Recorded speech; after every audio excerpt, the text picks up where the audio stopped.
This is the most important lecture of this unit and I will try my best to keep it as simple as possible.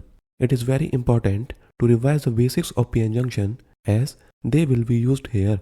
First, consider the case of forward bias junction. For forward bias junction, the depletion width can be found by the shown formula. But have you ever thought what will happen if the forward bias voltage is near to or greater than built-in potential?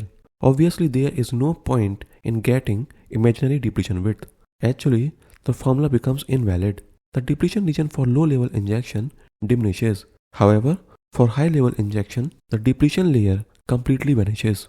High-level and low-level injection actually depends upon applied voltage, but we usually consider low-level injection, meaning that the forward bias voltage remains lower than 1 volt. So, for forward bias junction, we will simply show a straight line representing junction along with negligible depletion width. Now take another p-n junction which is reverse biased. The formula for depletion width is shown. For reverse bias junction, we will have significant depletion region that we cannot ignore.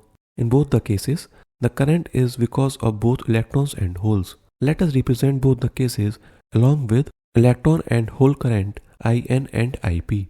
Now I will try to construct a PNP BJT with two different p-n junctions we just discussed. For that, in the first p-n junction, we will dope P side heavily as it has to resemble the emitter and will mark the currents IEP and INE. The suffix E is representing the current passing through the emitter junction.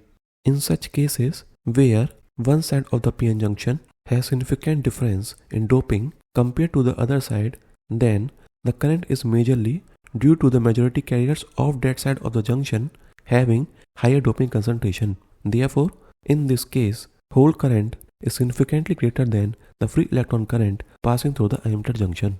For the second p-n junction, P side is doped comparatively higher, but since it is in reverse biased, the current components are very small compared to the current in the previous junction. We will mark currents INC and IPC where C represents that these currents are the components passing through the collector junction. Now let us join the two p-n junctions such that the two n regions will become one. Electron and hole current passing through the collector junction together constitutes the reverse saturation current, which is very small compared to forward bias current, and we already have hole current passing through the emitter significantly greater than free electron current passing through the emitter. Therefore, we can simply say the hole current passing through the emitter is significantly greater than the other three currents. Now, focus particularly on the hole current which is passing through the emitter junction.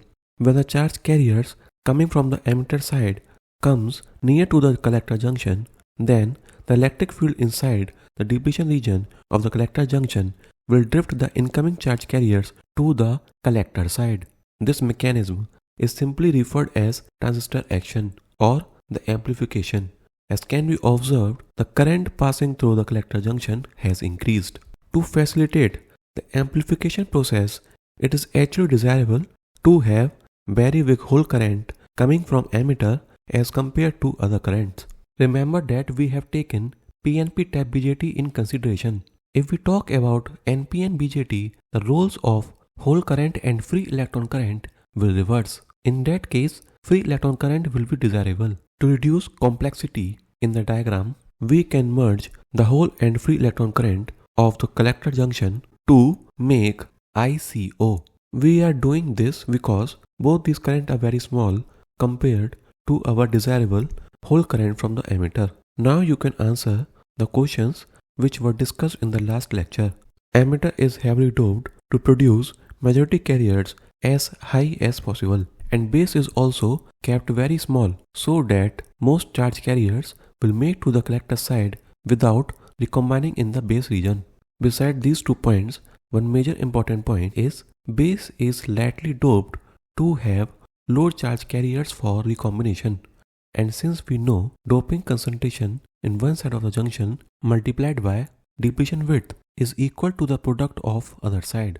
Therefore, as base doping is kept low, much of the depletion width extend to the base region, which actually helps in transistor action, as charge carriers coming from emitter have to travel lesser distance to get drifted to the collector region.